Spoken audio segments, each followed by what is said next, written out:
Tous les vendredis après-midi, Hugo fait le tour des 4 cantines de Ballon-Miré pour déposer des conteneurs propres et récupérer les biodéchets de la semaine écoulée. Tout ce qui n'est pas mangé le midi par les enfants est désormais mis dans ces poubelles. Au menu du jour, des restes de carottes râpées, du riz et des épinards.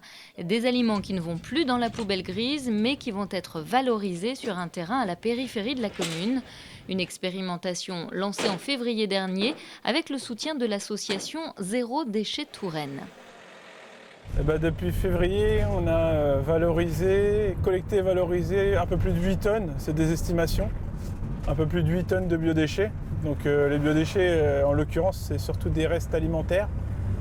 Et tout ça, c'est notamment dans un cadre législatif, puisqu'en 2023, le 31 décembre 2023, tous ceux qui produisent des biodéchets doivent avoir ce qu'on appelle une solution de tri à la source.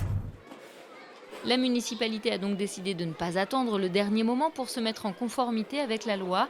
Elle prévoit de sensibiliser progressivement toute sa population au tri des biodéchets. Ça commence avec les enfants, avant de s'étendre aux restaurants, aux entreprises et à tous les Balanais via la distribution de composteurs.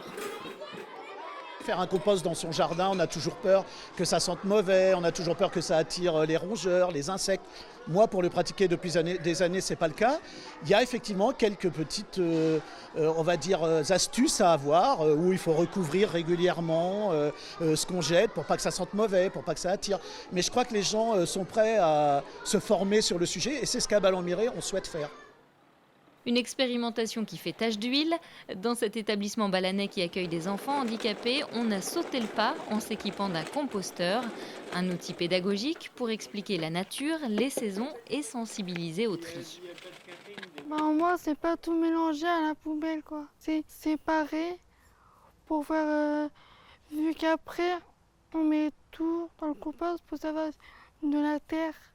Avec les jeunes de l'IEM, nous avons déposé 7 bacs de collecte dans des endroits qui nous semblent stratégiques pour récupérer les dosettes de café, les épluchures de légumes, tous les déchets organiques qui vont pouvoir être compostés. Nous effectuons un ramassage une fois par semaine et on demande aux jeunes de trier et puis aussi d'expliquer ce qu'ils font à la maison. Pendant ce temps, la tournée de Hugo a pris fin. Tous les bacs pleins de déchets alimentaires vont être déversés dans ce terrain mis à disposition par la mairie. Ils vont progressivement se décomposer en étant mélangés avec des copeaux de bois. Le compost ainsi obtenu sera ensuite utilisé par le service des espaces verts pour fertiliser les plantations.